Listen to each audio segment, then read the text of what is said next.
From the nation's capital, this is the Fly Fishing Consultant Podcast with your host, Rob Snowhite.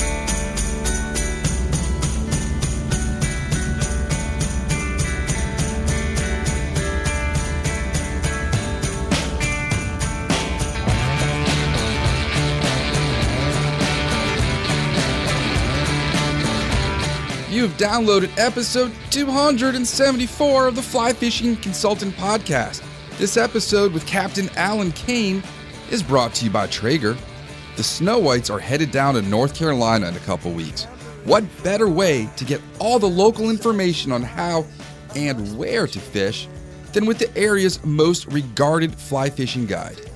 Captain Allen and I will discuss all things coastal North Carolina with a bit of Louisiana thrown in. We'll talk all about small flounder to huge sharks, the predatory nature of how redfish feed, realistic versus impressionistic flies for redfish, and sunglass lens choices. Further, we'll discuss why you need to learn to double haul, how to make a good back cast, and how to manage your line all while throwing 40 feet of fly line with accuracy before you hire a fly fishing guide. Allen has stories about how there's always bigger fish out there than the one you just caught, and we'll finish up with a story you had to be there to believe. This episode is brought to you by Traeger. Welcome to the Traeger Hood. Traeger is all about bringing wood-fired flavor right to the table. No matter which grill you go with, Traeger's 6-in-1 ability means you can grill, smoke, bake, roast, braise, and barbecue your way to pure hardwood flavor. Our current favorite things to make are smoked mushroom sauces for smoked flank steaks and armadillo eggs. Armadillo eggs? So that's when you take a jalapeno popper and you wrap it in sausage, and then you wrap that in bacon, and then you coat it with barbecue sauce, and then you smoke it for a couple hours. Just that alone is going to make you want to buy a Traeger. Visit TraegerGrills.com for more information and contact me for any recipe suggestions. Do not accept food cooked in an oven or on a backyard grill ever again. Allen Cain, where are you currently at the moment? I am at home in Wilmington, North Carolina. Okay. And are you a native to North Carolina? I am originally up near Greensboro, North Carolina, in a little town called Wrightsville, kind of in the middle of nowhere, a little farming town. I use Greensboro when I explain the location because it's the only place anyone would know. But I moved down here to Wilmington, went to college here, and that's what kind of got me to the area. What was your studies while you were down there? I got a business degree. Okay. You know, I grew up coming to Carolina Beach, just below Wilmington since I was a little kid. My grandparents had a place down here, so I kind of knew the area. Wilmington was a great school. You know, living at the beach and all the water opportunities was too tempting. Nice. All right, so typical question for the podcast. Do you have a celebrity doppelganger? Anyone ever stop you on the street and say, hey, man, you look like... No, not that I can ever remember, actually. However, funny story, there's a buddy of mine in the Florida Keys. His name's Adam DeBruin. Adam and I both spend a few months in Louisiana guiding every winter as well, and we were both flying home for Christmas last year at the airport, and we were at a little restaurant there in the airport, and I walk up to the counter, and the lady looked really confused, and she kind of like gave me this look and asked, you know, kind of why I was back, and for a minute I couldn't understand what was going on, and I realized that Adam was at the same place, and he was just standing on the other side of the counter there, and she thought that we were the same guy. So it's kind of funny. Two fishing guides look pretty similar. We all kind of look the same. Yeah. All right. Growing up, did you have any nicknames based on your surname? Being in North Carolina, did anybody call you Hurrah? Lido, Candy, possibly Sugar? No, actually, not that I can remember. Although I had a lot of buddies who, when I was first getting into the guide business, that liked to make fun of my last name and adding some stuff to it for like fishing charters, like hurricane fishing charters or cocaine fishing charters. Yes. I mean, so, with my last name being like Snow White, I mean, I got to ask other people's livelihoods and their names. Twice today I had to explain it was a real name. That's Someone's funny. like, they're not two W's? I'm like, yeah, no, it's just one. That's hilarious. Yeah. All right. And how has life been during COVID? What's it been like for you since March, just with your fishing career, general lifestyle, daily life?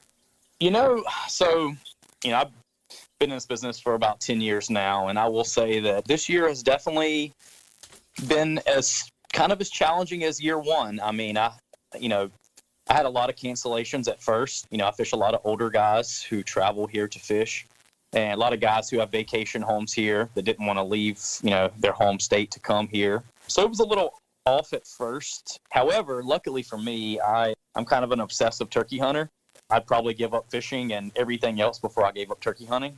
So You called that question at the end. I was going to say, what would you do if you weren't a fisherman? But okay, so turkey hunting. yeah, so well, with the whole COVID stuff, it just so happened to coincide with turkey season. So having a lot of days off didn't really bother me as much since it's not my busy season in like March and April. So, personally, it was actually a good thing. I got to turkey hunt quite well, travel and stay with buddies and, hunt some other states. Didn't visit anybody older, didn't get to see family members or anything, which I normally do. So from a personal perspective, it was actually good. Gave me a lot of free time. From a business perspective, definitely cost me some business. Made for a challenging spring. But now I think people are, tired of being stuck at home, and it's wide open. I don't have another open day for, I think, the rest of this month and half of August. So good for you. It's pretty crazy now. Nice. Very cool. Anything in particular you stocked up on when you knew we might be stuck at home for a while? I say one of the best investments I got last year was I bought a freezer for my garage. So I definitely stocked up on a lot of frozen foods and waters and stuff. Being in a city where we used to have hurricanes every year, I've learned to prepare for everything like that. So I was pretty well stocked for the most part. Being, hunting all my life, I definitely had a lot of wild game in the freezer too. So I was pretty prepared for this little pandemic. Although it was definitely annoying not being able to go out and grab food whenever you wanted it, the convenience of, restaurants and stuff. Living in Wilmington, we have a lot of chicken thighs have been hard to come by the last couple of days. What's funny is we actually have a really big chicken company not far from Wilmington, and they actually brought trucks down and were selling it. It was like $1 a pound. You could buy it in 40-pound increments of chicken breasts and chicken thighs. Yeah. So we definitely stocked up on that. I've got enough chicken to last a while. Very cool. But yeah, now things are, starting to open up a little bit more, going out to eat or getting food delivered. I'll tell you, Uber Eats has been the greatest invention ever. We have little robots down the street that can deliver food. We're just outside their territory, but in downtown Fairfax, Virginia, there are little like R2-D2 drones that go down the street and they stop at intersections and they wait and it's the weirdest looking thing. They've got 3 or 4 wheels at each side and a couple antennas and some lights, and they will show up at a restaurant and the lid just opens, you put the food in, you close it, and then it just goes to the person's house. Oh, that's awesome. We definitely do not have that yet, or at least I've never seen it here. They just go right past you. All right, so how did you get into fishing?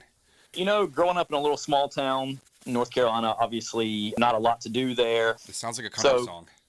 Exactly. Seriously. Fishing and hunting were, my life basically growing up. Lots of farm ponds, local lakes, family vacations to the beach. We'd come down here 3 or 4 times a year. Grew up fishing the beaches and the piers. And back when I was a kid, you could actually ride 4-wheelers out on the beach here, one of the beaches. And so I grew up doing that a lot. What got me into the fly fishing game was spending a lot of time in the North Carolina mountains up around Cherokee and Smoky Mountain National Park area, fishing with my grandpa. And he wasn't much of a fly fisherman, definitely hardcore spin fisherman. Growing up in a small town, you go trout fishing, you kill the trout. Was definitely one of the kids walking down the trout stream with a stringer attached to me with all the trout. But little by little, I started getting into the fly fishing game, seeing guys up there fly fishing kind of piqued my interest a little bit. And we had a little tackle shop in our hometown that mostly carried conventional fishing equipment and hunting gear. And I think I was around 10 or 11 years old. I got a little Fluger 5-weight combo. I'll say that rod is probably the same diameter as most 12-weight rods now. It was definitely, yeah, exactly. But, I grew up taking that thing to the North Carolina mountains. And, my grandparents' place was about 5 minutes from the Cherokee Reservation. So I could literally walk down the street and be on the reservation waters and just fish every day. And then once I grew up a little bit and got my driver's license, I was able to kind of venture up into the national park on my own and do a lot of that stuff. So that's what really got me into the fly fishing world, was the North Carolina mountains. Did you ever fish this Yallerhammer? I remember that slightly, but honestly, I haven't been trout fishing since 2013. The saltwater game is kind of, taken over my life. From where I'm at in North Carolina now, I could drive an extra 2 hours from what it would take me to go to Western North Carolina, and I could be in South Florida catching tarpon and snook. So saltwater species typically win out over every time I travel. I would definitely go tarpon, all that, little brook trout. I'm going to go tarpon. And so do you have them up? We'll get into your species in a bit. We'll just keep talking. So how did you become a guide after business school, growing up fishing, getting into fly fishing, possibly fly tying? What made you decide, you know what, I'm going to try and put some cash in my pocket doing this? Well, it honestly kind of happened by accident. I moved here, went to school here. A lot of friends went to schools here as well. And coming here all my life, I knew there were lots of fishing opportunities, but I didn't really know as much about the salt marsh in particular, mostly from the piers and the beaches. Or the inlets, places that I had easy access to on foot.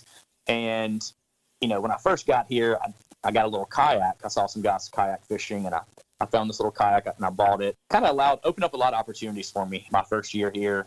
Got to explore a lot. And what I'll say about the kayak is it really forces you to learn a small area. It's not like you can just pick up and run 10 miles away really quickly. It really taught me a lot that first year. And I had a job at a little outdoor store here called Great Outdoor Provision Company, and they mostly have a variety of, outdoor equipment from hiking, backpacking, kayaking. And they had a fly fishing section, what really kind of drew my interest there. The guy that managed the store, he was really hardcore fly fisherman. One of my other buddies that worked there, he was really hardcore fisherman as well. And it kind of grew from there. From the kayak, I got lucky and managed to find a little skiff. Now, I will say it was far from ideal. It was very small. It had a polling platform. It was definitely falling apart, but it worked for those first few years while I was in school here. So every minute that I wasn't in class or at the shop working there, I was on the water. I'd be lying if I say I didn't skip a lot of class to go on the water on the nice days, which could be the reason it took me 5 years to get out of school here. It does. It really does. Having a university about 4 miles from the beach was very tempting. Wrightsville Beach in Wilmington, is the biggest coastal city in our state. There's a lot going on here, especially, late spring, summer, and early fall. But long story short, I went to school here, fished every day I could. And when it came time to, really consider what I was going to do after school, where I was going to go, I didn't really want to leave Wilmington. Everybody I graduated with, all my buddies, they all had to, to get a good business job. You're not going to find one in Wilmington because somebody with more experience was going to beat you to it every time. Everybody wants to live here. So I knew I was going to have to move to like Raleigh, Charlotte, Greensboro, one of the bigger cities. Yeah. And I just didn't want to leave. Yeah. I didn't want to go to an office job right away. You didn't want to get sued. Exactly. So, talking to some buddies I knew that ran some fishing charters, mostly, conventional light tackle and some offshore guys. And, they mentioned they could send me some overflow trips. So I kind of just decided to get my captain's license and see how it would go. And that first year, it was definitely a struggle. Working in the shop, I'd pick up some trips here and there, people passing through, and some overflow trips for some buddies. And at first, I kind of figured it was one of those things I'd do for like a year or two, and then I would go the business route, or the conventional business route, I should say. After a couple of years, it got really consistent. I started getting a really good client base, good repeat base. That's one of the benefits of our town is we have, a lot of year-round residents, but we also have a lot of tourists that come in and have vacation homes here or just come to vacation in general. Guys come back year after year with their family, and, it just kind of got to the point where I had a really good repeat base. And I don't know, time just flew by, and I think March this year was 10 years in this business. So it's went by quick. So we started around the same time. I started doing this full time in spring of 2010. Yep, same here. It's good now. I mean, I can't complain. There's a lot of, and I'm sure we'll get into the technical details of our fishery, but there's a lot of things that if I could change, I might not have stayed here. I might have moved a little further south in this business. I may have went maybe Charleston or somewhere a little further south, and I'll kind of explain that later, what I mean by that. Overall, lifestyle, I love Wilmington, growing a lot. It gets super crowded in the summer. Holiday weekends are a disaster, but overall, it's a great place to live, great place to vacation. We have a lot of variety of fishing and water types, from white sandy beaches and sandy marshes to pluff mud, oyster bank shorelines in the rivers. So a lot of variety here. Just definitely nice. Keeps things interesting, so I'm not going through the same routine every single day. Very nice. And while we're on the subject of Wilmington, who's got the best sandwich in Wilmington? Oh, man. Let me think here. Best sandwich. You mean like burger type sandwich or seafood? Just sandwich, something you can hold between your hands with crusty bread and you can bite into. Man, I'll tell you, there's a place here called PT's Burgers. I just love their burgers. They have a couple places spread out around town. I went there in college like 3 times a week. It was a great place. I know one of the guys that owns one of the shops, one of the restaurants here. I mean, right up the road from me, and honestly, I call it a to-go order there very often. It's a great place. They have some fresh cut fries. Old-fashioned grill? That's exactly right. All right. I am putting that on Google Maps. It's a very simple burger, simple fries, but it's really good. I definitely go there a lot. And is it worth, because we're doing this because we're headed your way in a week or so, is it worth going to Kinston to stop at Chef and the Farmer for maybe like a takeout lunch? I've never been there. Kinston's about an hour and a half, maybe an hour and 45 minutes north of me. So I've never been there, actually. I do like that show. Do you ever watch it on PBS? I have not. Never seen it. It's pretty cool. It's taken Southern local heritage ingredients and modernizing them into like Manhattan style like cuisine. Okay. And yeah, the show's pretty cool how she and her husband basically revamped this entire town by putting a little local restaurant in. That's funny. I've never heard. Or maybe I have, and I just don't remember. But I'm gonna have to check that out the next time I drive through there. Yeah, when there's like a cold, rainy Saturday, and I got nothing to do in the winter, I'll sit down and watch like 3 episodes. Okay, I'll check that out. I was flipping through one day, and it was the bourbon episode, and I was like, all right. And then they're like, up next, the peppers, and then the trout. I'm like, I'm sold. I'm recording the whole series. You said it was on PBS? PBS. Okay, I'll check She's that out. got a new one we haven't sat down to watch. We haven't really sat down as a family in about 2 months to watch anything except Hamilton. My daughter's on a movie kick. We're letting her watch things she shouldn't be watching. So a little Dirty Dancing. I'm sure they run out of stuff to watch with the COVID stuff going on. My goodness. Now we're all about the Babysitters Club on Netflix. I'm not sure I've ever seen that either. You're not missing much. All right, so let's talk about your fishery. How about we'll do seasons and the species available. So you say you leave around wintertime. So what is your on season in the Carolinas like? Yeah, so I'm in North Carolina about 9 months out of the year.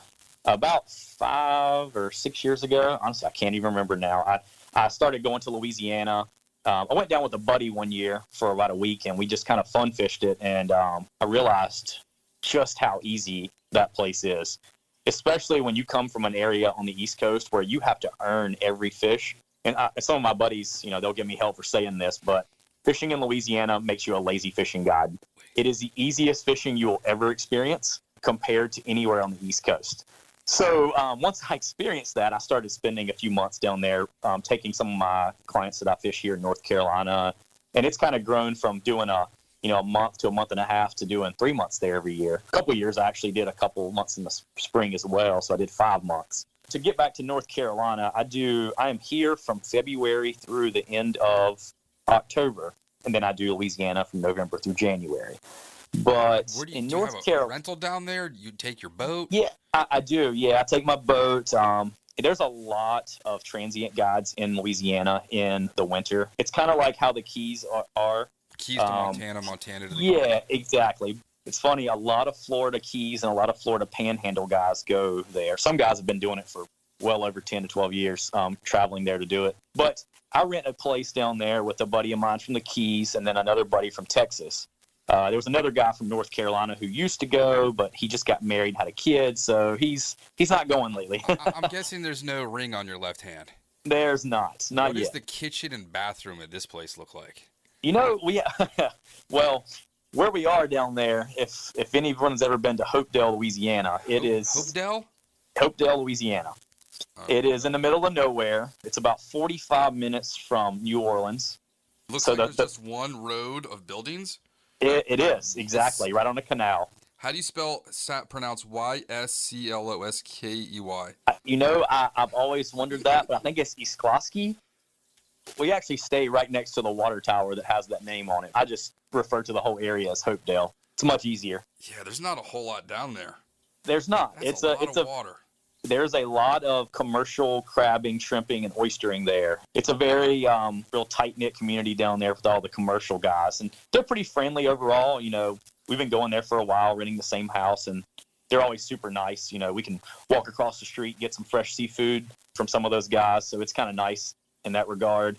But it's definitely in the middle of nowhere. And I started getting a house with these guys. The first few years I rented a little camper there, and then I got a house with a couple other fishing buddies, one in particular who's been renting the same house for like 8 years or so. So it's a 2-bedroom, 2-bathroom trailer on stilts, basically. Everything down there is basically trailers or small houses on stilts. It floods a lot, and according to one of the locals I talked to there, after Katrina, they didn't build a lot of stuff back, or a lot of the houses and, little businesses there. So everything is basically on stilts, and if it falls down, they just put another one right back up. So it's overtake those houses, just kudzu and other things. Since I've been going there hasn't been, at least the place we stay at, it's still standing. Now, there are some nights when the wind is gusting to 30 to 40. It'll wake you up. You can sometimes put a glass of water on the table, and you can watch the water move in the glass when the wind gusts. Yeah, it's a little interesting to say the least. What if a T-Rex is actually out there and you guys are like, it's just windy? Well, I think being in the middle of nowhere, there's often, put it this way, we sometimes shoot guns off the back porch, so we're not really worried about much going on. And awesome. I'm pretty sure every local down there has a gun at all times. So we're going to have to do a podcast this winter with everyone hanging around the Skype. Oh, yeah. Well, there's a lot of days where we have some bad weather and we're just sitting around the trailer watching the wind blow, so we could definitely do one of those. Nice. But yeah, so, doing the red fishing stuff there, it's an amazing fishery. After 3 months there in the middle of nowhere, I'm definitely ready to get back to the East Coast. New Orleans is awesome. Lots of great food, lots of great nightlife. A lot of guys come down to fish, and they have a few wild nights, and they show up really late the next day. I learned a while ago, hangovers are not acceptable. Even if I'm not fishing, I never want to have a hangover again. Oh, yeah, it's been exactly. Almost 2 years for me. Oh, wow, that's awesome. Yeah.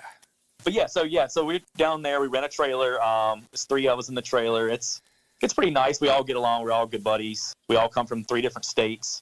And most of the local guides there, I've been fishing there about as long as a lot of the local guides. There's, again, some guys have been doing it significantly longer. But most all are pretty friendly. We talk a lot at the ramp. I think some of the animosity between guides, between the Florida and Louisiana guides, because they show up in each other's places year-round, where I only see them for about 3 months out of the year. So it's not quite as big of a deal.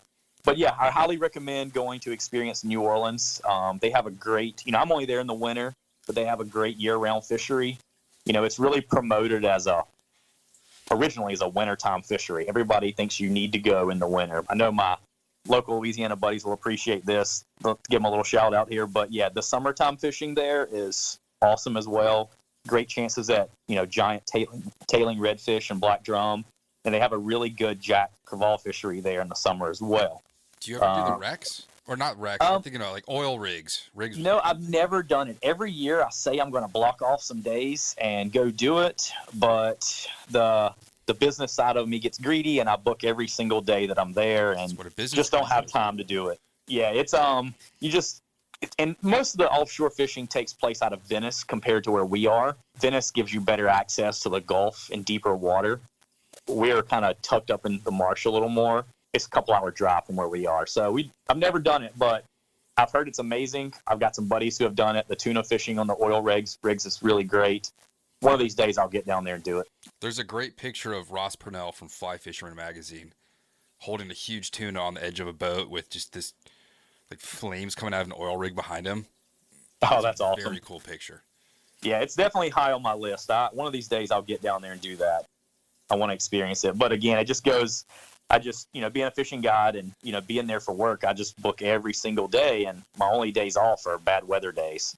But yeah, going back to it, it's if you ever get a chance, go experience New Orleans year-round fishery. You can go catch all the slot-size redfish you want if it's a tough weather day and you can't find the bigger fish. But the real draw there is going to sight cast those 20 to 40-pound fish in 1 to 3 feet of water. And what's when the clouds come in, does that really screw things up? I've heard this from clients. Yeah, it does. I mean, honestly, if I'm sure you've experienced this, but if you've done the saltwater fishery, clouds are your worst nemesis in the saltwater game. I mean, wind is actually pretty bad too, don't get me wrong, but clouds kill visibility. But, if you've got a 25-pound fish in 1.5 feet of water, there are often times that you can either see its back or you may see a tail or a head wake. There's a lot of little things that kind of give them away. So you can catch them in the clouds, but what's a real killer is when you've got a 20 to 25 mile an hour wind and cloud cover, it becomes tricky.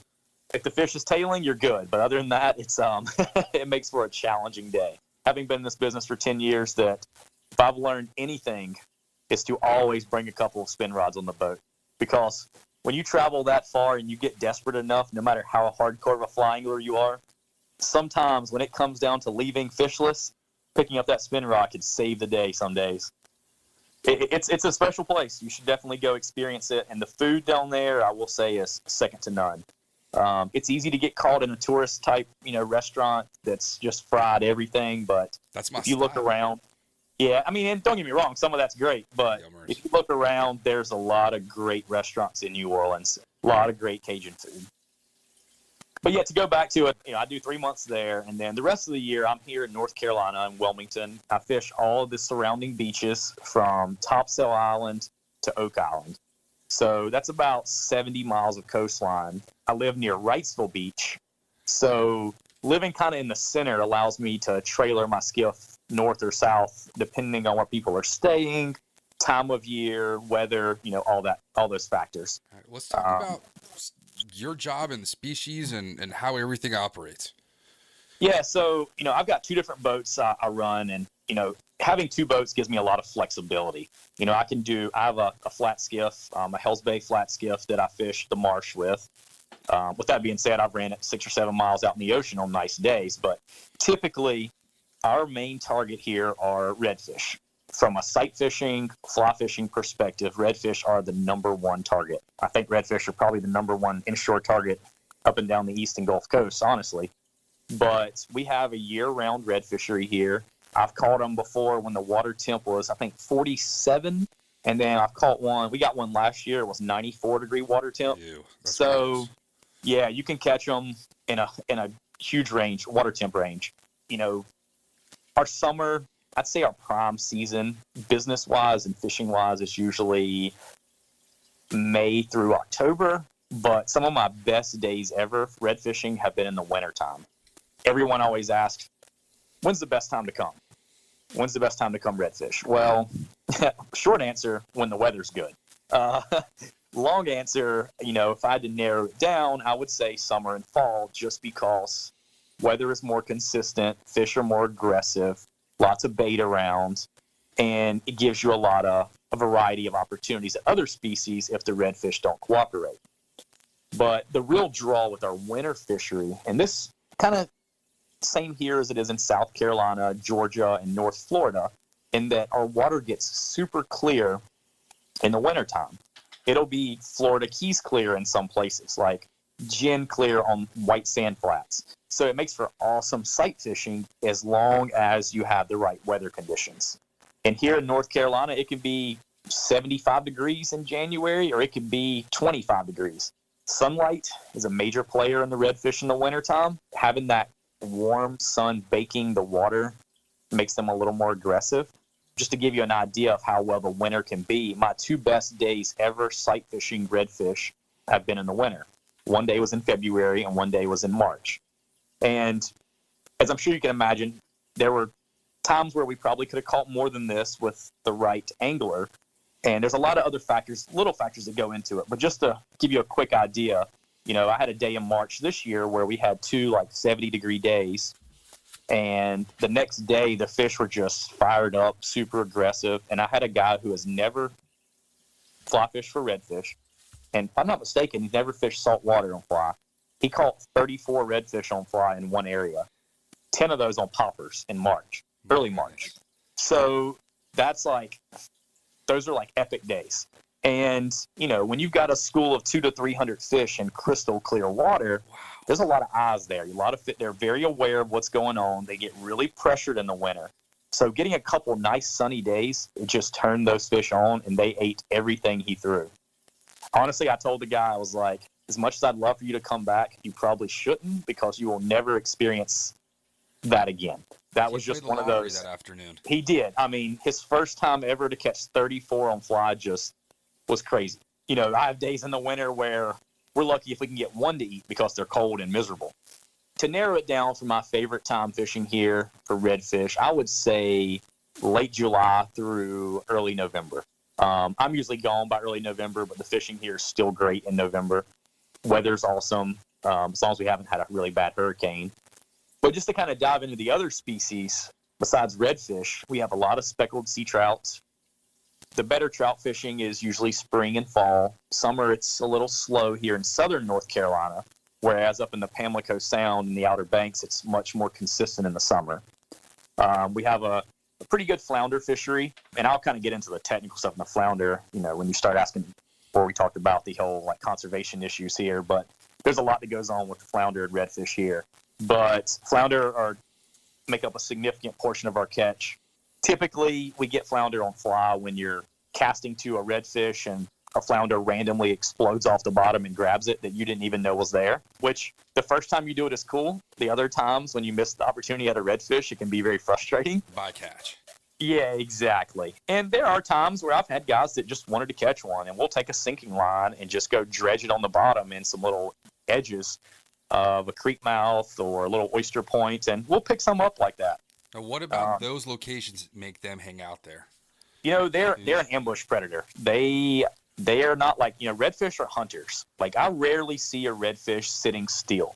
Sometimes in the winter when it's cold, they'll be warming up over an oyster bar, but typically they are traveling. They are moving up and down flat edges or creek mouths or oyster banks, and they're hunting food. Flounder are an ambush predator. They are very good camouflage, or they have very good camouflage, and they lay perfectly still on the bottom. And if you ever watch one in clear water, when they spook from the boat, they'll run a little ways and they'll wiggle their body and stir up a lot of sediment on the bottom, and it kind of falls back on their body, and only their eyes are sticking up. They are the perfect, predator, perfect ambush predator.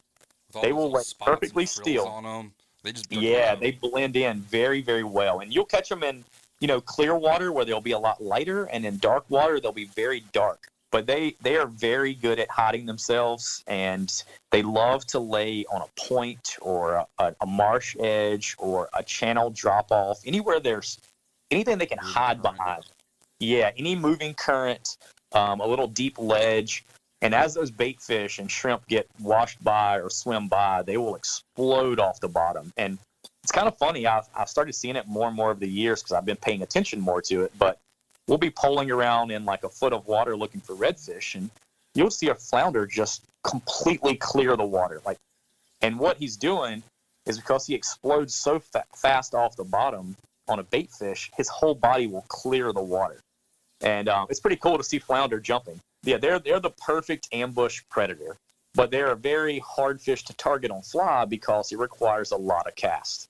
Even spin fishing, I have guys throwing jigs, and we'll throw the same area a dozen times, and then the next cast they'll hook a 4-pound flounder in that same spot because it has to come by close to their head before they're going to chase it. On the rare occasion I've had them come up in the water column, you can see them in clear water following a fly or jig, but typically, especially the bigger flounder, they're not going to move unless the food comes close to their body.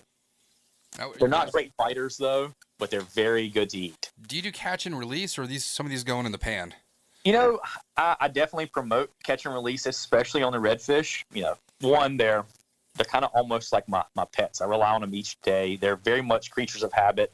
They stay in the same areas for the most part. I try to promote catch and release. If somebody really wants to keep one, we'll do it. I'm definitely not one of the guides who will keep the guides limit. I don't agree with that at all. I think that's something that we should get rid of. However, if someone wants to keep a fish, then, I have no objections to it. Flounder, however, are one of those fish that we often kill flounder. They're probably one of the tastiest fish, except for maybe a triple tail that we get in our marsh. They die quite a bit more often than a redfish does. What is the guide's limit? So what I mean by that is, let's say, for instance, redfish. So you're allowed to keep one fish per person, and it has a slot limit. They have to be between 18 and 27 inches. Can't be smaller, can't be bigger.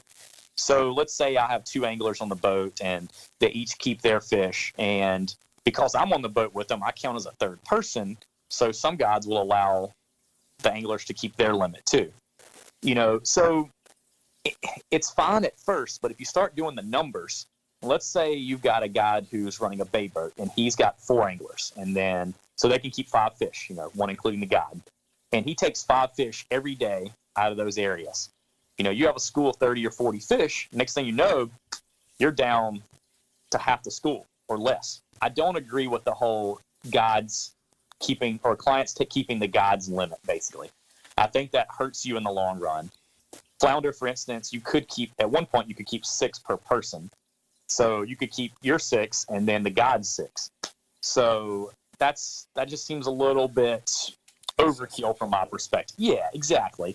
And just knowing, guys I fish with, and they've told me the same way they shouldn't have kept as many because they froze them and they wet freezer burn. And I've got relatives that, growing up in a small town where where I'm from, you come down to the beach, they kill everything they catch, and they're going to try to take it home and eat it. And I have no issues with that at all, but I think there comes a point where it becomes excessive.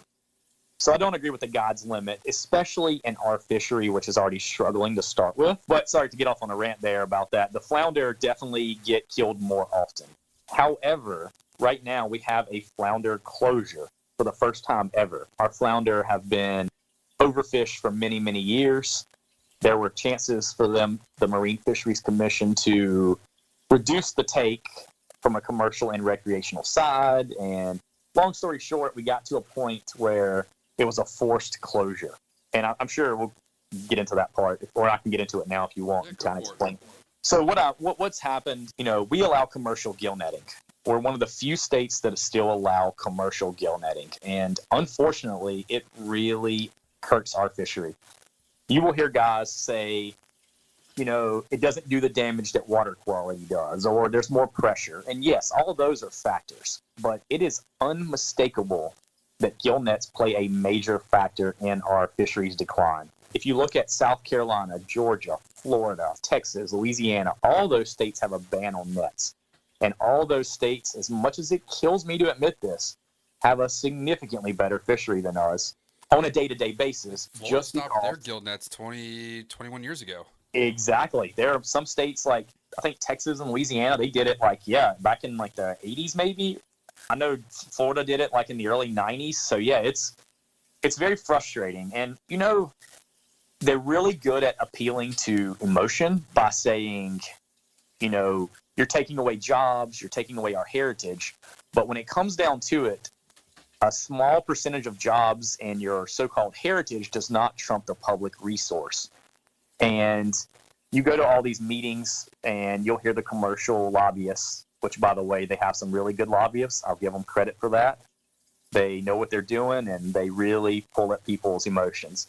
But, they'll say it's a coastal issue. It's not a Piedmont or Central North Carolina or mountain issue, so they shouldn't have a say in it. But the fact is, it's public water. It's a public resource.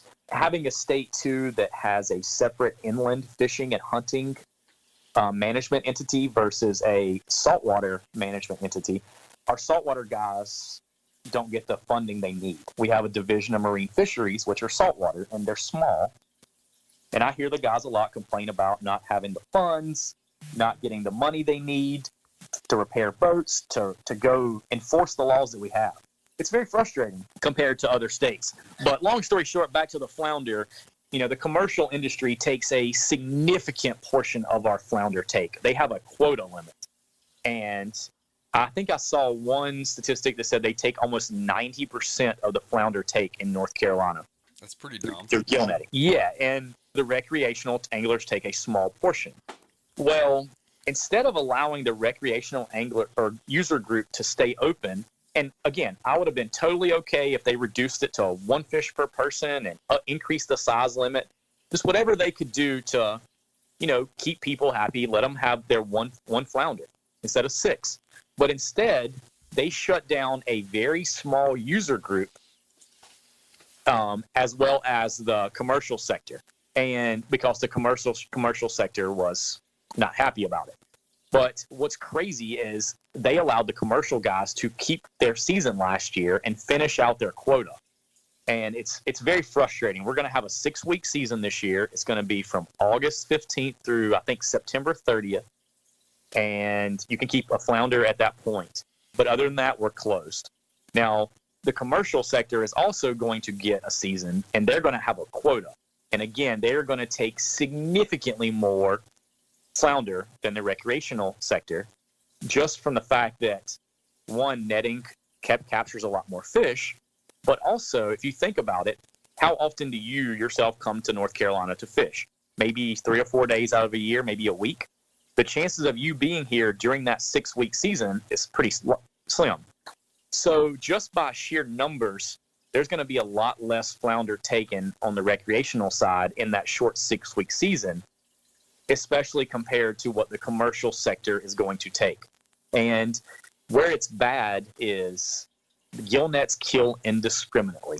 They can't legally target redfish here, but they're allowed a redfish bycatch.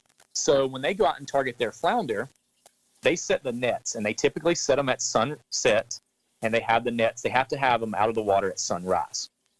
There have been many days where I've showed up to a creek or a flat, and there will be dead redfish floating everywhere with net scars. You will hear guys say that nets, they get them out of the nets before they die, and all these, quite honestly, again, they're really good at spreading lies when it comes to that, because I've got videos and pictures, as well as most every guide up and down the North Carolina coast, that prove that is not true. A lot of fish have net scars that end up dying. And I think I saw somewhere that said the discard mortality rates on fish that were taken out of a net is still somewhere between like 60 and 80% of those fish die after being pulled from a net.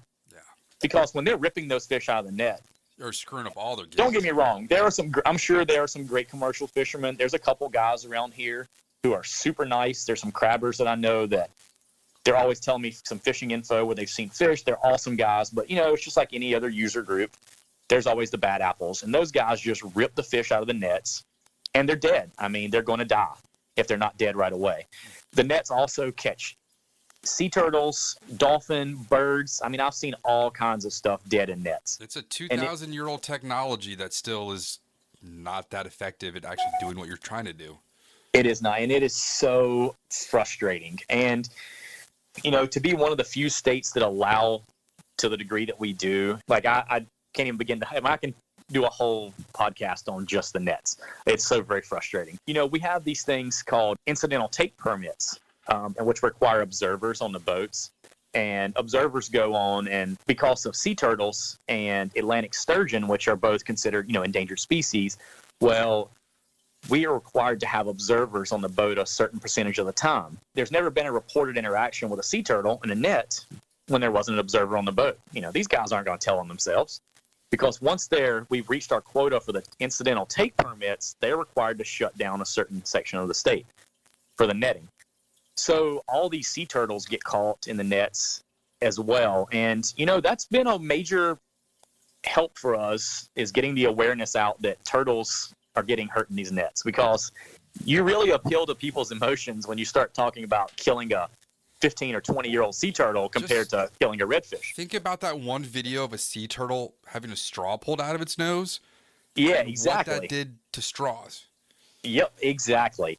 And, seeing dolphins wrapped up in nets, just, dead or tangled in it, and stuff like that. And It's, for them, it's, that's a bad. I mean, for fish, it's a it's, bad way to die. But those things have like a conscience and can communicate, and they are very, very intelligent they know animals. what's I've going watched on. dolphins hunt redfish, and honestly, they're more effective than most fishermen. They are very effective. And to see them wrapped up in nets and just lots of, sea life, besides fish, all wrapped up in it. It's so frustrating, but there's been quite a few movements to help try to get a ban on nets here. Again, the commercial lobbyists are really good, man. I will say I can give them credit for one thing. They are really good about, promoting the commercial industry.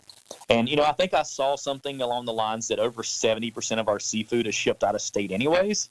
Oh yeah, it's So, sent to Southeast Asia. yeah, it's so frustrating. Like- They use the excuse, hey, you stop our netting, you stop seafood from North Carolina, which it's not true because most of it is shipped out of state anyways. But anyways, I could go on and on about the nets. But long story short, our flounder fishery is closed now, and then it'll open back up in August through the end of September, and then it'll be closed again. And then I think next year we will have another season.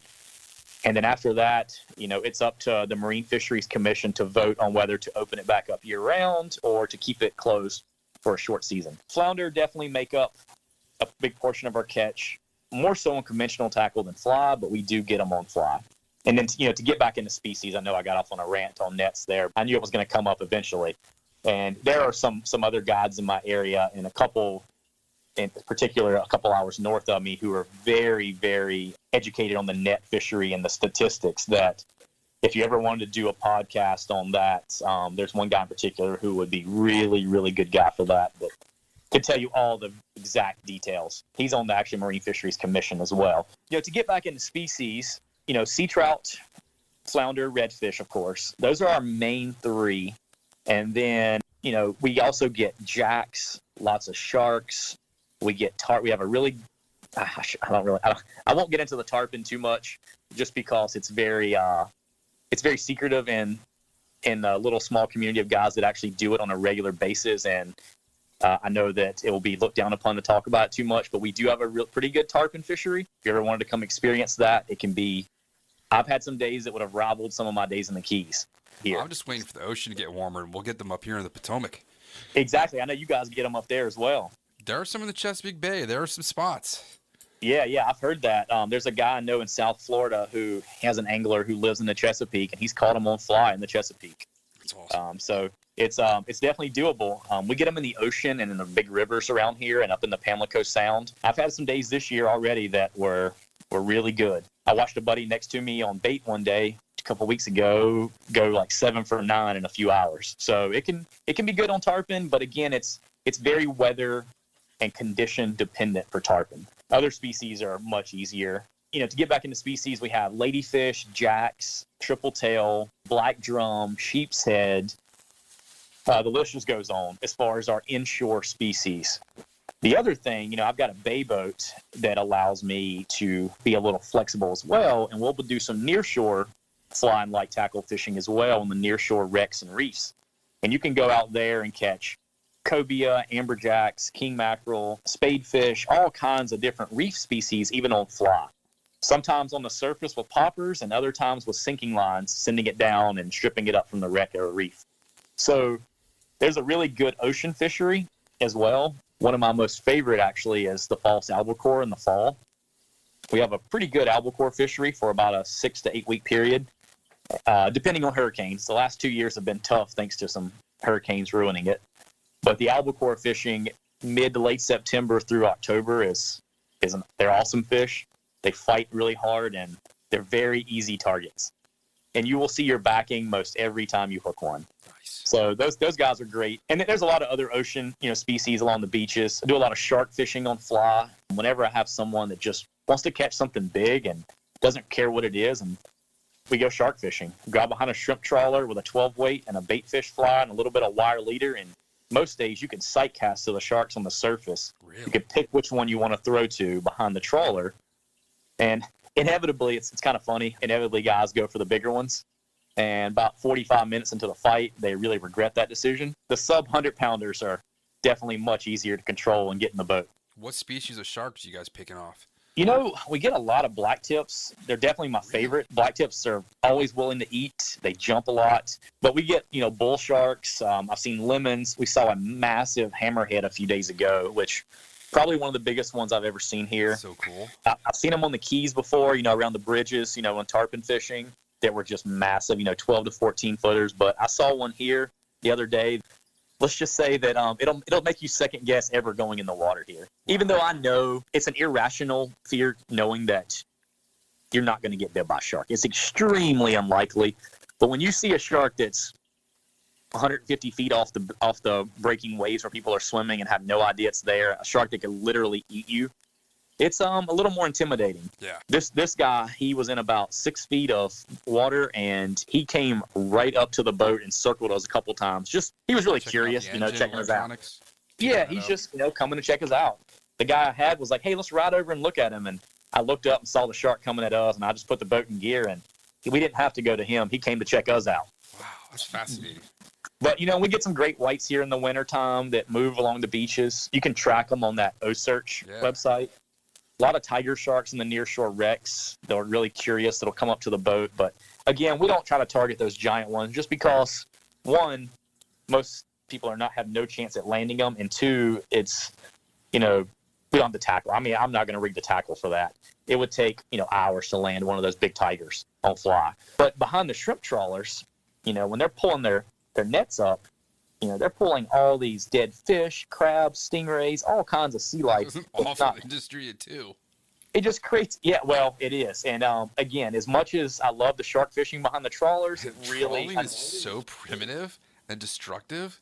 It is. I think I saw something about the current statistic is over 7 pounds of bycatch for every 1 pound of shrimp. It's like clear cutting a forest to get like 8 chipmunks. If you could see all the dead gray trout and croakers and all kinds of bottom fish that I see floating behind the trawlers, it's devastating on the juvenile fish. But people love shrimp, and I don't foresee that stopping anytime soon. I'm going to blame Forrest Gump for that. Yeah, exactly. But yeah, the shark fishing is amazing behind the trawlers. From this time of year through the early fall, if there was a guarantee, it's as close to a guarantee on fly as you can get, just because if they're there on the surface, you're going to hook one. So, and what's your gear for this? What rods are you carrying rigged up, leader-wise, line-wise? For sharks, I typically just do a floating line, 12-weight, short, 4 or 5 foot leader. I'll do a piece of wire. I used to use the 7-strand wire sometimes, but, their teeth get mangled in it and mess it up. So I just use about a 15-inch piece of single-strand wire and a big bright orange or red or white, maybe 6 to 8 inch long shark fly. Even though sharks are colorblind, do you still feel a difference in maybe the I feel like those brighter colors definitely, that orange or red really draws their attention. So it absolutely does. They feed a lot by their sense of smell, of course, but you will see a drastic difference on those on those sharks' reaction to a brighter color fly than you do a more natural fly. They definitely pick up on it very well. And where you see it more often is not necessarily behind the trawlers, where they're in just straight feeding mode in that buffet behind the trawler. But when we go out and, if there's not a trawler, we'll go out and put a chum bag out. And when they come in on the chum, sometimes they're real curious. They're just kind of rolling around in the chum slick, checking it out. They get a little harder to feed sometimes like that. So having a fly they really pick up on, something really bright. I don't use a lot of flash in it. I've had them spook off flash a lot, but just a real bright orange or blood red colored fly, and they will track it. They'll get right on it, follow it. However, sometimes they do get stubborn, and you got to take it away from them and slap it back in their face over and over. And sometimes they just get really mad and eat it anyways. Color, definitely. I like a red, a bright red or orange, or just a solid white shark fly. A lot of hackles on it, something that moves a lot in the water. You usually get about 1 shark, maybe 2 sharks, depending on where he's hooked out of a fly. I'll just chop it off, or I'll use a de-hooker, pop the fly out, cut it off the wire, and put another fly on and go back to it. Interesting. You don't have to make anything technical for the sharks. I just literally take a handful of hackles.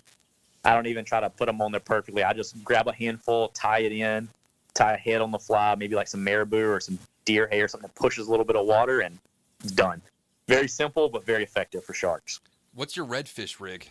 Redfish, typically, if it's light winds, 7 weight works good, but typically an 8 or a 9 weight, depending on wind and the angler's casting ability. That plays a factor a lot of times. A lot of times I give a guys a 9 weight just so they can punch it, a little bit further out. But usually all floating lines, usually depending on time of year, summer and fall when the water's dirtier, a little more stained, you can go with like an 8-foot leader for the most part. They're not super leader shy as long as you don't line them with the fly line. Leader doesn't really matter too much. Wintertime, I'll go maybe 10 to 12 feet depending on how clear the water is and how spooky they are. As far as flies, man, redfish are probably the most opportunistic feeders. You can pretty much take any fly, and with the right presentation, you can make a redfish eat it. But with that being said, I typically fish a lot of shrimp or minnow patterns. I've caught redfish on plastic frogs you'd use for bass, on spinning tackle. I've caught them on all kinds of random stuff, but just to see what they wouldn't eat. We've caught them on like mouse pattern, like stuff you'd use for trout. Just go absurd as possible to see what they'll eat. Yeah, exactly. Just throw something obnoxious to them. And with the right presentation, if you make it just appear out of nowhere where they think they stumbled across it, and you make that fly or lure try to get away from them, it draws that predatory response, and 9 times out of 10, they're going to chase it down and try to kill it. Presentation is more important than fly, but with that being said, I fish a lot of shrimp and minnow patterns just for the simple fact that you can strip it at different speeds. A crab fly, if you strip it wrong, it can sometimes twist in the water. Sometimes with a crab, it blends in too much, and I find I would rather the fish see the fly and spook off the fly because it was either too big or flashy rather than him not see it at all. So I typically tie a lot of copper or gold flash in my redfish flies, and if I see they're spooking off of it, I'll just rip the flash out while I'm on the water. Cool. But nothing real technical, 2 to 4 inches depending on situation. I'll use a lot of bead chain for shallow water, or if the fish are tailing on low tide, or if they're spooky. If it's a little bit deeper water, I'll fish, some small or medium-sized lead eyes. I would just say the most important thing is have a variety of sizes. You can just honestly bring any one particular shrimp or minnow pattern and just have a few in bead chain and a few in, medium or small lead, and you'll be set. Copper and gold flash is never a bad idea. It shows up when the water's really stained or murky. On spinning tackle, if you go anywhere up and down the East or Gulf Coast, you will see gold spoons in most any conventional fishing guy's boat. Gold spoons work amazing. So some gold flash in a fly, it just stands out, and they can pick up on that really quickly. I can't tell you how many times I have guys that, bring their own flies, which look really good in your hand, and they swim really good in the water, but because they look so realistic, they blend in. And, a bait fish and a shrimp, they're made to blend in. Well, if that fly is off that fish by a foot or two and that water is murky or stained, you'll watch the fish just not even acknowledge it because he didn't see it. So having a little bit of flash or a little bit of a head on the fly that pushes some water, something to draw their attention, can make a big difference, especially in the summer and fall when the water's stained. Local fly shop where you procure your goods for tying? The only place really in town, actually I take that back, there's another place now, but the main shop in town that has fly tying material is Great Outdoor Provision Company, a little shop I worked at when I was in college here. There's like 6 or 7 stores around North Carolina, but we have one here in Wilmington. The other place we just got recently, a Sportsman's Warehouse, which carries some fly tying material. If you're looking for rods, some reels, or actual flies in general, or fly lines, one of the best selections lately, Intracoastal Angler, which is more of a conventional tackle shop, but they've really grown their fly section lately, or their fly fishing section, and they have a pretty good variety of fly lines. They usually have about 15 rods in stock. So all 3 of those places are pretty good. But yeah, those are the 3 shops that are around town that has fly fishing tackle. Very nice.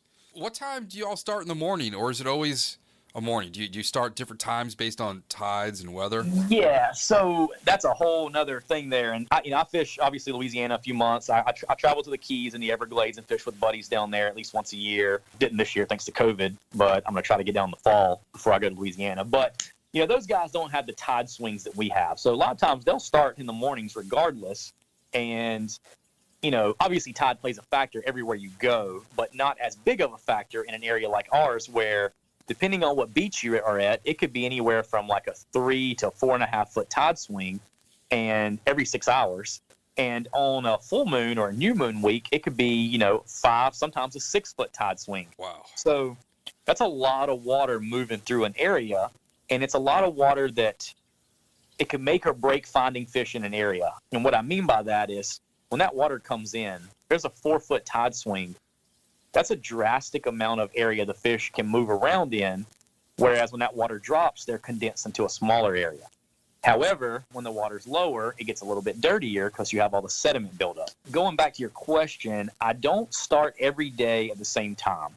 I usually base what time I start based on 1, the weather, 2, the tides, and 3, the area we're fishing. Some places I like to fish on higher water, and other places I only fish it on lower water, especially when it comes to fly fishing. Conventional tackle, I've got a lot more flexibility. But fly fishing, I definitely base it on the tides and wind direction. And to add on to that, it might be a little too technical, but just to give you an idea, the wind sometimes can play a big factor in this in terms of if you get an east wind or a northeast wind, it'll make a high tide higher, a low tide not as low as predicted. Whereas you have a west wind or south wind, it typically keeps water from coming in. So the high tides aren't as big and the low tides are much lower because it blows more water out. So most days that's not a drastic difference, but sometimes you get a strong northeast wind, you'll sometimes see a foot more water. So if you have a predicted 4 foot tide at, let's say at 12 p.m., you have a 4 foot tide and you have a 20 mile an hour northeast wind, well, it might make that 4 foot tide a 4.8 or a 5.2. It's going to make it significantly bigger than the forecast. So those little factors really determine not necessarily always where you fish, but how long you can fish an area. Right. And there's a little saying in the shallow water industry about it's not a matter of if, it's when you will be stuck if you do this kind of fishing much. So this weekend, I'm assuming you've got that low pressure building off the coast now. That's supposed to come up here. And we're going after snakeheads on Friday afternoon and Saturday morning. So I'm hoping that that's just going to push more water up into the tidal creeks, and the snakeheads are going to just be sticking out of the trees and branches where we can target them. They got a little bit more extra space to hide where we're going to go look for them. Yep, exactly. And that's kind of the same here with the bait fish here. When that water gets high, they have more places to hide. But it spreads the predators out. Mm-hmm. So, the bait fish love the higher tides. They hate the lower water because they're concentrated more. Predators take more advantage of it. Even the birds take more advantage of the bait fish on the lower tides when they're more vulnerable. So water depth and water or tides definitely play a factor in what time I start every day.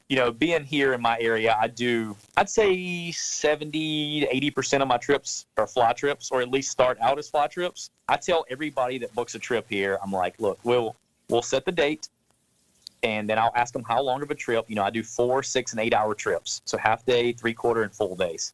If they are doing a half day trip, I will let them choose morning or afternoon, because usually I'll book another trip that day as well. But I'll tell them, I'm like, look, we'll touch base the night before.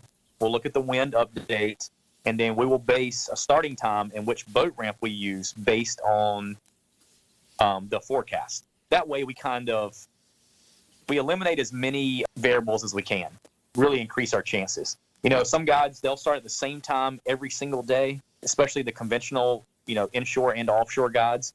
They're trying to get out before the wind kicks up in the afternoons, which is a separate question. But just to give you an idea, our normal weather pattern here is it's calm in the morning, windy midday. Sometimes you get a little afternoon thunderstorm, and then it's calmer again in the evenings. With that being said, you get some days it's windy all day, some days it's calm all day. But I would rather have a specific set of tide and wind conditions midday than to force going early morning just because it's calm. You might go and it might be no wind at all, but you've got water that's not the right level and you just can't see the fish.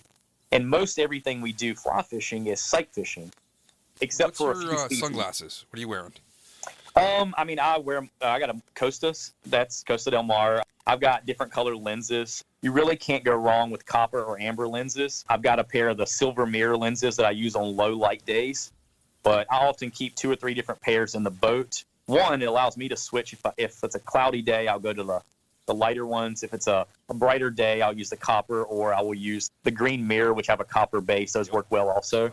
But more importantly, I keep a few in the boat just for people to wear if they don't have the proper glasses, because the gray lenses and the blue mirror, which have a gray base, don't have the contrast that the brown lenses have. So you can't see a brown fish on a brown water on a brown bottom as easily. So I definitely always recommend a brown, copper, or amber lens. Costa's, the 580 glass lens, is what I use most of the time, just because of the clarity and because I'm constantly wiping salt water, whether it's I make a wrong turn and I get a little salt spray on my sunglasses, or if a fish splashes and throws salt water on my glasses, wiping them off. If you're constantly wiping salt spray, eventually you're going to get some scratch marks in them. So the glass lenses are great for that. However, I'll tell you from experience, if you drop your glass lenses on cement, they will shatter. Yep. Been there twice. And if you hit yourself in the eye with your fly and it's lead eyes, they will shatter or crack. But yeah, the Costas are really good. I'm definitely a big fan of their glasses. Have you ever worn eye black like baseball players? I haven't. I started doing that last year, and it works because I don't want to be all squinty, wrinkly dude in a couple of years. But now I'm wearing my buff up to the bottom of my sunglasses, so I can't. Yep, exactly. I was going to say, I wear a buff religiously.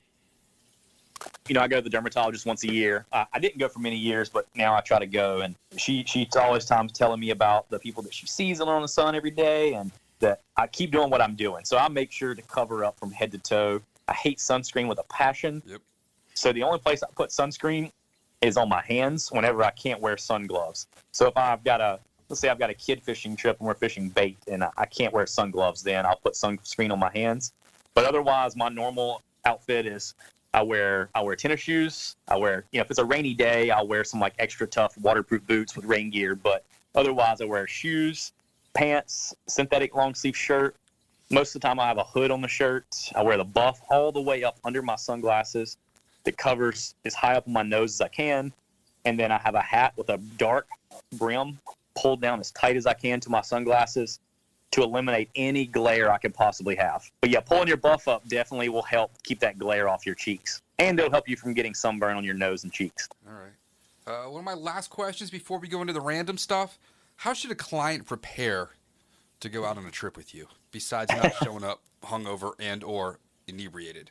Well, I'll tell you, sometimes it amazes me that guys don't prepare at all. Now, I would say 99% of people I get prepare the best they can. Obviously life, kids, work play a factor in how much you can practice casting before you come. You can buy the best rod, the best fly line, the best reel, but it will not allow you to throw it 50 feet into a wind or a 15-mile-an-hour wind to a moving fish on a moving boat. Practice as much as possible, and if I can recommend 2 things, learn how to double haul. Single most important thing, without a doubt, the double haul. Number 2 is learn how to make a good back cast. Because in the red fishing game, especially in North Carolina, South Carolina, Georgia, Louisiana, anywhere where the water might be stained, and even in Florida sometimes, a lot of places in Florida. If you're in the Keys and the water's crystal clear and you can see that fish 70, 80 feet out and you can position the boat perfect, you can always get that left or, that forehand cast. But sometimes we'll be poling a shoreline and the redfish will just appear, 20 feet at your 2 o'clock. At 20 feet, if I try to position the boat, most of the time he's going to make us and see us, and he's going to be gone before you have a chance. So being able to drop that back cast accurately can make or break some days, especially the cloudy days, the overcast, muddy water days, anything that can prohibit your visibility. Making a good backcast is definitely important. There's a lot of videos. If you can't go to one of your local fly shops and get some casting lessons, there are tons of videos on Vimeo and YouTube that'll teach you how to double haul and how to throw a good backcast. Those are definitely the 2 most important things. Another thing on the backcast is you'll sometimes be sitting there. Let's say if you're tarpon fishing on a tarpon string and you've got them coming down a line, and you're a right-handed caster and you have a 15 to 20 mile an hour wind off of your right shoulder. Well, if you try to make that 12 o'clock cast or even 11 o'clock cast sometimes, you're going to have the line and wind blow into your body and you're going to hook yourself. Whereas if your guide can position the boat slightly downwind and you throw a back cast, you keep that line away from your body, that hook away from you, it definitely increases your chances. Most days we are able to position the boat, and I try to always give guys a forehand shot if possible, but a good back cast really makes the day sometimes red fishing because these fish can just appear out of nowhere sometimes. That and the double haul, and the other thing is line management. I'm sure all fly fishing guides, no matter if they're freshwater, saltwater, they will all agree line management is a major player. Always be aware of where your fly line is around your feet in the boat, if there's any knots, if it's tangled around anything in the boat, whether it's a flats boat, a drift boat. Make sure you're aware of your fly line at all times, because I'll tell you, I've had more grown men sit down on my front casting platform so angry and frustrated at themselves from tangled fly line or stepping on their fly line than anything else. You may work all day in tough conditions for that one good shot and you connect on that fish and then the fly line is in a knot or it's tangled around your feet and then you break that fish off. It's comical in the now looking back, but I'll say it makes for some awkward times on the boat watching 60-year-old men have a full-on meltdown on the front of a boat from losing a fish. So always be aware of where your fly line is. One little quick funny story that should probably give you a laugh here is a guy I fish with, and I still fish with him. He had a moment on the boat one day where we were albacore fishing, and we'd already caught quite a few albacore, but the wind was kicking up. It was a little swelly, and we were actually running his boat. He's got a boat, and I was running the boat for him, and he was casting. It was getting a little snotty in the ocean, hard to keep your balance. He hooked multiple fish at the end of the day, or close to the end of the day, and he kept stepping on his line. So he broke 2 off in a row standing on his line. And in case you're not familiar with albacore fishing, or anyone listening, it's a run and gun type fishery. You see the fish busting under birds, you race your boat over to it, you cast in, you strip really fast, and you hold on, because they're going to rip the line off the deck of the boat at Mach 2, and it's going to take you into your backing right away. Well, if you're tangled, you're going to pop that 15 or 20-pound tippet every time. So he broke 2 off in a row, and the next group of fish we pull up into, he throws in. I think he may have stripped the fly like 4 times and was tight. Well, the line, when it ripped out of his left hand, it wrapped around his watch on his hand, and he broke a 3rd fish off in a row. Now, keep in mind, we already caught quite a few fish, and it was a great day to start with, but the frustration had built up, and, we were rocking around the ocean getting wet. Well, I'll never forget, he turned, and he had a Sage XI2, or XI3 maybe, and a T-bore reel, and he turned, and he threw that rod in the floor of the boat as hard as he could, and I won't use the exact words that he used, but he said along the lines of, F this, I'm ready to go right now. And I pick on him about it now, and it's funny, and he even laughs at it now. Again, it just comes from tangled fly line and not being aware of where your fly line is when you hook that fish or when you're making that cast. So double haul, back cast, and fly line management. Those are the 3 major things. Okay. And, I don't need someone that gets on the front of a boat that can throw it 100 feet. You just need to be able to throw it 40 feet with accuracy most days, and that's all you need. My last question then is, any suggestions or advice for DIY fishing in Wrightsville? You said maybe mackerel. Yeah, so, this time of year through the fall offers, the DIY angler a little more opportunities. If you have a kayak or boat, of course, it gives you more opportunities, but if you're on foot, there are a handful of places you can go. And one in particular, I caught my first redfish on fly at when I was in college here, when I first moved here.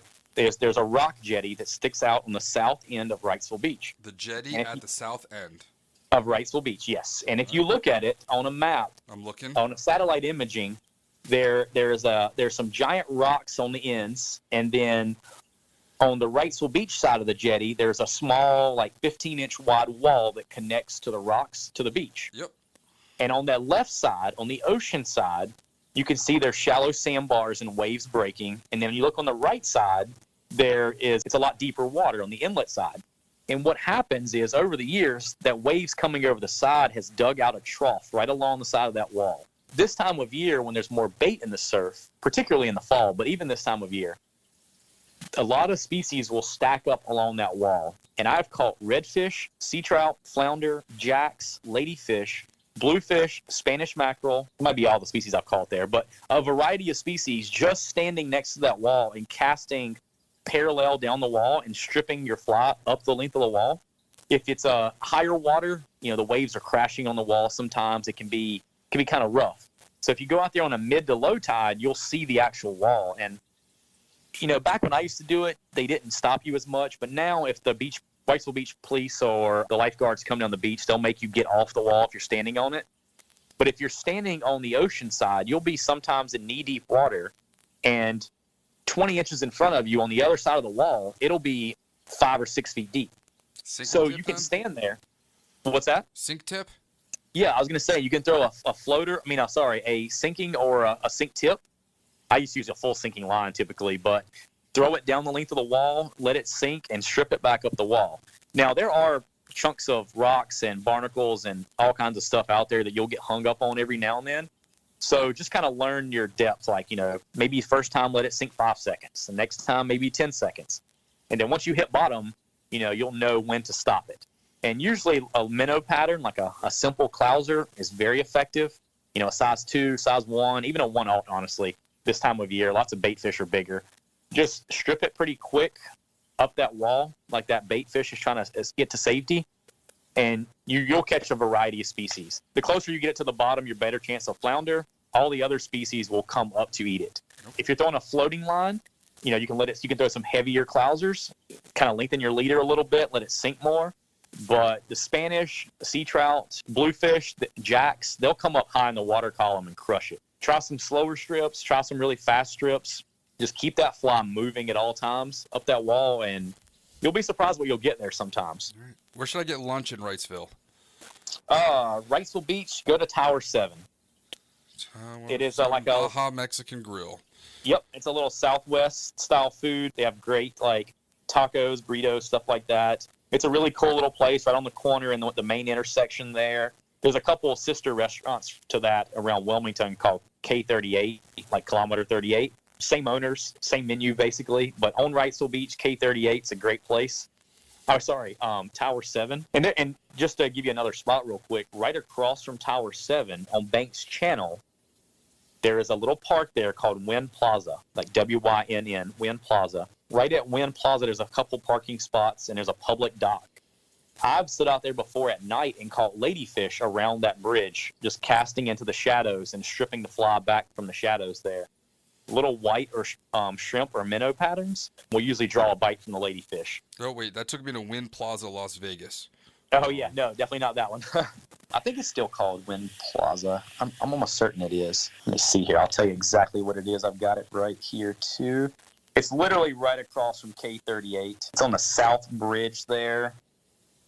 It's not giving me I'm looking at my map here, but it's not showing up. It's right across from a Wings Beachwear. Got it. And that's by the trolley stop, which has chili dogs. It is. Yep, the trolley stop's another good place, another good hot dog place. But it's right on the water. It is on the southeast corner of the South Bridge at Wrightsville Beach. Okay. And there's a public dock there you can walk out on. And at nighttime, the ladyfish, if the current is flowing good, sometimes you can catch ladyfish there pretty good. And you might get lucky and get a sea trout, some other bottom fish there. But that's another good spot that's easy to do. I could walk all these from my Airbnb, I think. Yeah, exactly. But I would say the jetty would be your best bet. There's not a lot of other opportunities that you can get to by foot. Sometimes, if you look at any of you guys that go to the satellite imaging on Google Earth, if you look at the rock jetty and you go a little further south, you'll see a big point there. Yep. And the current comes around that point pretty good. And sometimes you'll get bluefish and Spanish mackerel that stack up in that current, busting on bait, little glass minnows. So throwing a fly in there and stripping it back really quickly, sometimes you'll catch Spanish and bluefish right there also. Awesome. Our surf zone is a little rough. It's kind of hard to fish the surf, and quite honestly, it's not very effective, even fishing conventional tackle. you'll catch a lot of little bottom fish like croakers and pinfish, but not a lot of the game fish. But yeah, any of the inlets or bridges will definitely have fish. It's just sometimes finding an area that you can get to and actually have casting room. Right My on. best advice if you go to the jetties though is to go early or late, because in the summertime, Wrightsville Beach is probably the most popular beach in the state due to the crystal clear water and white sand. So it gets a little crowded out there. Right. But yeah, that's kind of a quick rundown of our area. I mean, there's a lot more technical details in a lot of it, but every time of year offers a variety. But if I had to pick my favorite times here, it would definitely be summer and fall, just due to the variety of species, more aggressive fish. Want to do some random stuff now? Sure. Anything from Northern Virginia I can bring you when we come down in 2 weeks? Northern Virginia. Oh. Craft beer, local food. I really nothing I don't know if I've been to Northern Virginia, and I've been to DC once, but that's the only time I've been that far north. I've been to the Chesapeake quite a few times, or the lower Chesapeake, but I'm gonna have to bring you some mumbo sauce then. I don't know what that is, but I'll be glad to try it. All right. If you had a superhero power to make you a better angler, what would you choose? Oh, a better angler or a better guide? Either one. A better guide, being able to control the weather. No, storm. All right. I mean, if I could control the wind and the sunlight, I can make every day much better. Yeah. Consistent weather equals consistent fishing. What's the one thing you will not eat? Oh, Well, there's a lot of weird stuff out there that I'm sure I would not eat. But one thing that I won't eat anymore for a very specific reason is I love oysters, but I won't do raw oysters anymore. Really? We actually had a guy die in Wilmington last year from eating raw oysters at a restaurant, actually. Really? There's, so oysters can carry some bacteria because, they filter water. Stuff. Yeah, so I think it was Vibrio he got, and he actually died from it. And that's the second person I've heard in Wilmington over the last. I mean, I'm sure it happens in all states, but it was a big deal here because it happened at a restaurant. Raw oysters, just as much as I love them, it will only be cooked, steamed, or something along those lines before I eat them anymore. Okay. Are you related to anyone famous? Unfortunately, not. At least not that I know of. I mean, I will say the most famous person that I'm related to, I've got a cousin who has a band. It's called American Aquarium.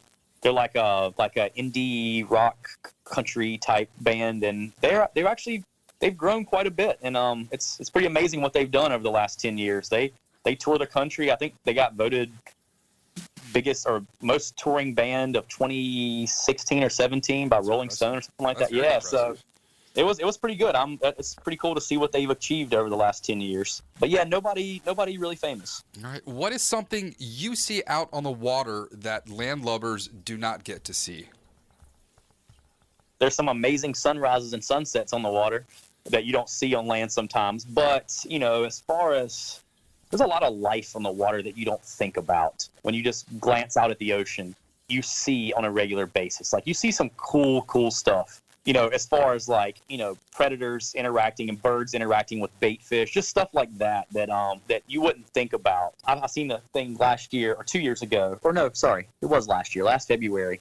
I was out with a guide buddy when I got back from Louisiana, and we were out in the marsh, and we had to school of redfish, and we were just trying to film some. So we flew the drone up, and we were filming a group of about 100, maybe 150 redfish, and crystal clear water. And I've seen this many times from eye level, but not from a drone level. And we got extremely lucky that a mother dolphin and her calf raced up on the flat in like 1.5 feet of water and in crystal clear water, thrashing around until she caught a redfish out of the school, teaching her young calf how to hunt.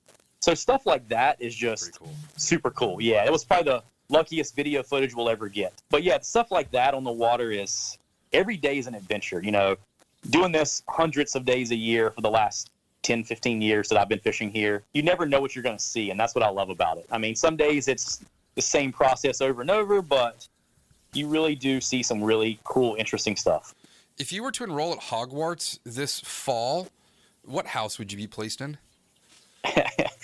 Well, I have to know the houses to understand that. I have never watched one. I know what that is, I know it's from that movie with Harry Potter, I guess. All right. We'll skip that But one. that's as far as I know on that. I've never watched one of those movies more than maybe like 10 minutes here or there. Oh, man, you're missing out. Good stuff. What gear item, if you left behind, would ruin your day? Sunglasses. What's the strangest thing you found when fishing? This is funny. Probably about 8 years ago or so, we were fishing in an area. There's this one strip of shoreline down at Fort Fisher, which is a national park area where there was a giant Civil War battle. And there's about 10 miles of beach that separate Fort Fisher from Bald Head Island. One day we were pulling on the shoreline, and I had another buddy of mine nearby, and I was redoing my website, and I had him come over and shoot some pictures of me and my angler up front. We were just to use as a background photo, as the landscape with the boat in it. Well, I heard a voice over in the marsh. He's probably, my buddy in the boat's probably 150 feet away, and I knew it wasn't him, so I kind of looked around, and I looked to my left, and there was a naked man in the marsh, walking through the marsh, completely naked. I mean, just the darkest tan you could ever imagine, and about 6 miles from the nearest house or parking lot, and no boat around. And obviously he was kind of living in the marsh there. Come to find out, every picture that my buddy got of us that day has the naked man in the picture. So I had to crop him out of one photo. And it's funny, I had the picture. I'll text it to you. You can see it. But he's walking away. He's real blurry in the distance. But yeah, there was the random naked man living on an island in the marsh. We have Naked Ned on the Potomac. So that's the most interesting thing I've seen. Or not interesting, the weirdest thing I've seen, I should say. Do you ever get strange phone calls asking for things? Regularly, how much does it cost to fish on my pier? Is my water fresh or salt? I recently got a call. Somebody wanted me to catch her a bottlenose dolphin for her aquarium. People show up here looking for bait. Do you get strange calls? I get calls a lot about thinking that I'm a tackle shop. I'm sure all guides do it. People just Google tackle shop and fishing guides pop up. So I don't think I've got any, at least not that I can remember offhand. I'll say the calls that I get a lot, and kind of makes me laugh sometimes, is I get guys who say they watched a fishing show and they want to catch a tuna and a redfish in the same day. And unfortunately, in my area, that is not possible. And they are very bummed when I tell them that is not a possibility. But I haven't got any weird calls that I could think of. What's the deal with all the people in the paddle boards? Man, paddleboarding has taken off. Everybody loves to paddleboard. I should have thought of paddle boards, just like I should have thought of White Claw. Man, if I would have thought about fishing kayaks and paddleboards, 10, 12 years ago, you would. Yeah, exactly. I'll tell you, living near Wrightsville Beach, which is definitely a higher end beach, everybody has a paddleboard, and they are everywhere. And honestly, it makes a good fishing platform if you can, handle all the boat traffic. Get back in the marsh, out of the waterway, and it opens up a lot of opportunities for you. There are some guys here that I know that catch redfish off paddleboards pretty often, actually. Sweet. Do you have any irrational phobias? Irrational phobias. Oh, I don't think I'm really. I can think. I mean, as far as like scared of something, I mean, I wouldn't say necessarily scared, but I hate spiders. I don't mind. Most people say, "Oh, I'm scared of snakes." I deal with turkey hunting a lot. See snakes all the time. Doesn't bother me. Spiders a lot. My grandpa actually, and I think that's what really plays a factor in it. He got bit right above his eye by a brown recluse there, and it's basically ruined his eyesight in one of his eyes, and it's like his eyes are very droopy. His eyes kind of changed colors a little bit, and stuff like that. Maybe, but. And then I guess being on the water every day and seeing the sheer number of sharks that I see, knowing that your chances of getting bit by a shark is extremely low, it's kind of hard for me to get in the water sometimes knowing what I know. Right. I mean, I've had 150-pound sharks hooked up and had giant sharks try to eat them boat side. Very cool. So, yeah, stuff like that kind of makes you think twice. So that's probably an irrational fear of being in the water. So it's kind of one of those out of sight, out of mind. If you don't know they're there, you don't think about it. But trust me when I tell you, if you get in our water or any salt water, there are sharks around. I'm not telling my wife or my daughter. Exactly. All right, next one. Did you watch the Netflix series Outer Banks? I watched like 5 minutes of it one day just to see, because how Netflix gives you the recommended shows. Well, I watched it for a few minutes, and I'll tell you, it's so wrong. They use, I'm sure you've heard them say the word Figure 8 Island on there. Well, Figure Eight Island is actually the island right next to Wrightsville Beach. I fish near it all the time. It's far from the Outer Banks. Now, it is a very wealthy island. It is a private island, which is, I understand why they said that in the movie, or in the show. But there's a lot of incorrect stuff there. And after about, it might have been more than 5 minutes. It may have been like 20 minutes of one episode, and then that's about all I've seen of it. Yeah, just like DC, every movie shot here, when they're driving, you're like, that's not possible. And the Pentagon is in Virginia. Yeah, yeah, Right. It's a lot of inaccuracies in it and stuff like that. It seems more like a teen type show. Yes. Yeah, exactly. All right. Last question. I need a story that you had to have been there to believe. Oh, let me think here. I'm sure I can come up with some pretty quickly if I thought about it. But all right, here's a funny one. The other day, had a guy and his nephew. We were out fishing down near Bald Head Island. He was casting. It was a super windy day. We had switched to spinning gear because his nephew was young, and we were throwing bait and just to kind of save the day. And we were sitting there talking while he was casting, and all of a sudden he threw a cast, and we heard this really loud screech or squeal, and we looked up, and there was a seagull falling from the sky. So just by sheer luck, or just coincidence, actually, not luck on the bird's part, that 1 ounce egg weight and that bait fish on the hook hit that bird in the air, and it looked like somebody had actually shot the bird. The bird was falling upside down to the water. Fortunately for the bird, the line just wrapped around his wing, and we were able to get him in, threw a towel over him, and unhooked him. Yeah, we actually got him back in the water. Okay. We got him back in the air, after we got the line untangled. But just stuff like that, it's like you got to be there to see it. There wasn't a bird anywhere around that we could see, and he just randomly knocked a random bird out of the sky. Just That's little funny. things like that. But you do see a lot of cool stuff on the water that it's kind of hard to explain to someone unless you see it. I've seen sea turtles eating horseshoe crabs. I've seen sharks eating other sharks, just stuff like that. Very cool. All right, Novocaine, where can listeners find you online to book a trip? So my website is sightfishnc.com. So like Sightfish, North Carolina. And then as far as on social media, I'm kind of bad about keeping up with posts on my Facebook business page and Instagram, but Instagram is Captain CAPT_Allen ALLEN, and then my Facebook business page is SightfishNC. Fantastic. All right, dude, I'll be in touch. We're coming down on the 20th, so we'll find you. We'll drop off sounds some good. sauce and some other sundries, and if you Absolutely, have we'll time, get up, we have a can drink, line by and- the wall. Yeah, absolutely. All right, dude. Thank you so much for your time. Yeah, I appreciate it. All right, dude. Thank you again. Thank you. Have a good evening. Have a good one. You too. Thank you for joining us for the Fly Fishing Consultant Podcast. For more information or to contact Rob, please go to www.robsnowhite.com.